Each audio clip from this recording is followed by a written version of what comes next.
Hello mga ka-recruit! Sa video natin ngayon ay pag-uusapan natin ang mga exciting na opportunities para sa mga seasonal worker sa United Kingdom.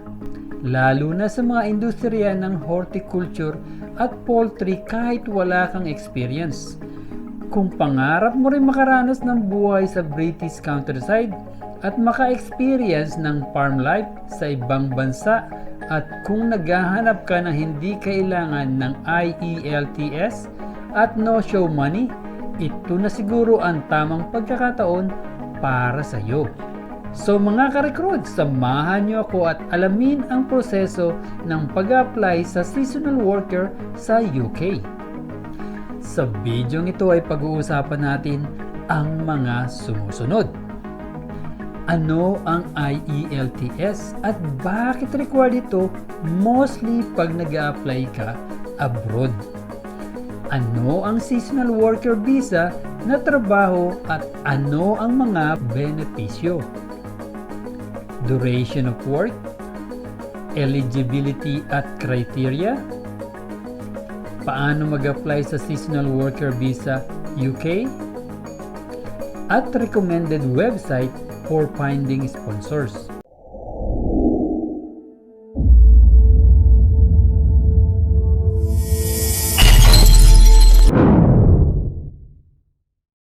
Ano ang IELTS at bakit required ito mostly pag nag-a-apply ka sa abroad?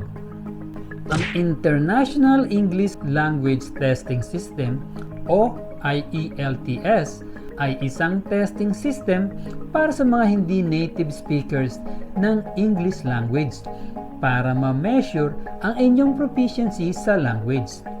Isa ito sa mga hinahanap mostly kapag mag-a-apply ka ng trabaho abroad, lalo na if English-speaking country ang ina-applyan mo. Kaya naman, required na mag-aral para makakuha ng certificate para sa pag-a-apply. Ito ang dahilan na uubos ang oras minsan sa pag-aaral ng IELTS at napupunta ang pondo o pera na pwede sanang pangdagdag gastusin sa pag-apply.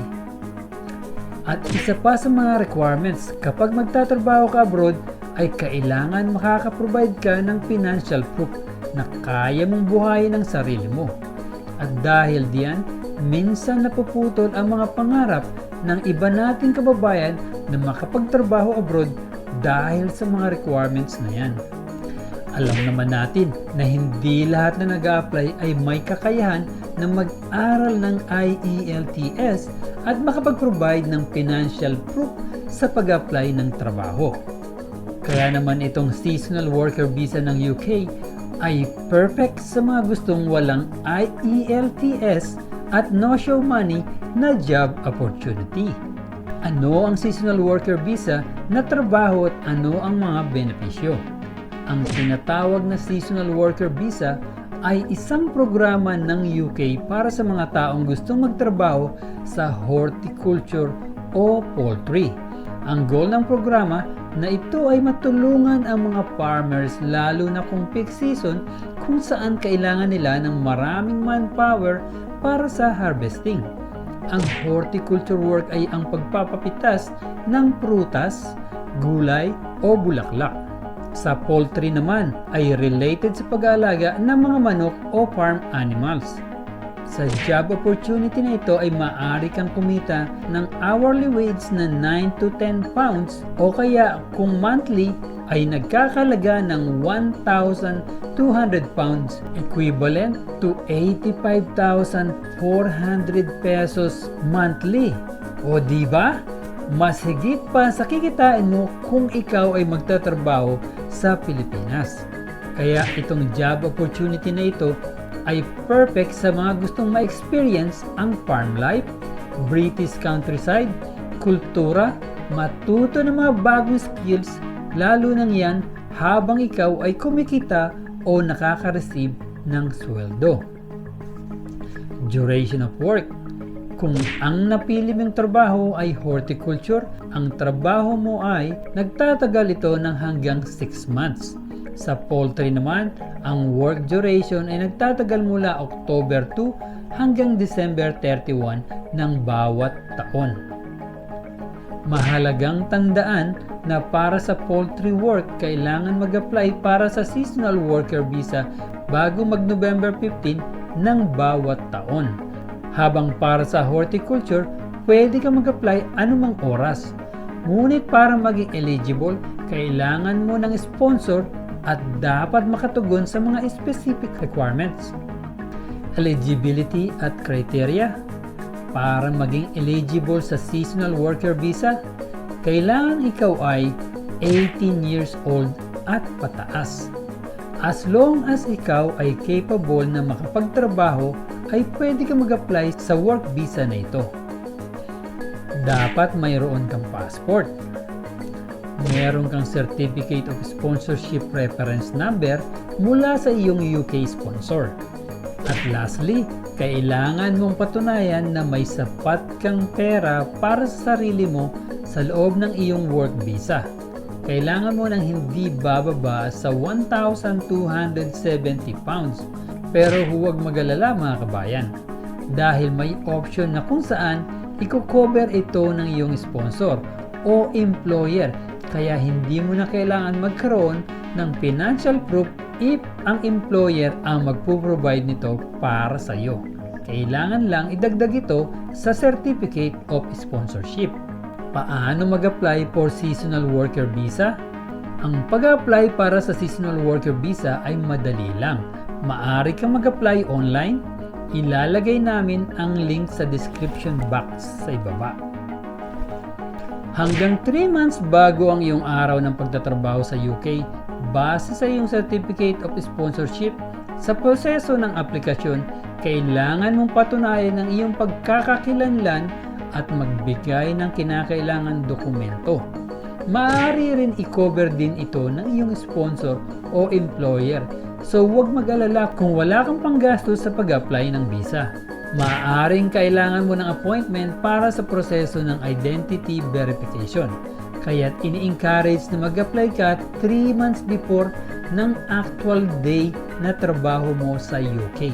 Recommended websites for finding sponsors. Ang isa sa mga pinaka-importante ay makahanap ng licensed sponsor o employer.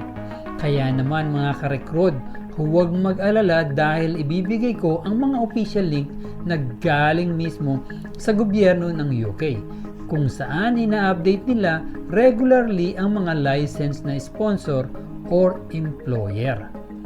Narito naman ang ilang companies na nangangailangan ng workers.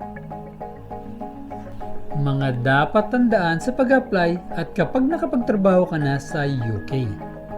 Ang estimated time na makakatanggap ka ng desisyon sa iyong visa ay sa loob ng 3 weeks. Siguraduhing licensed sponsor ang iyong employer.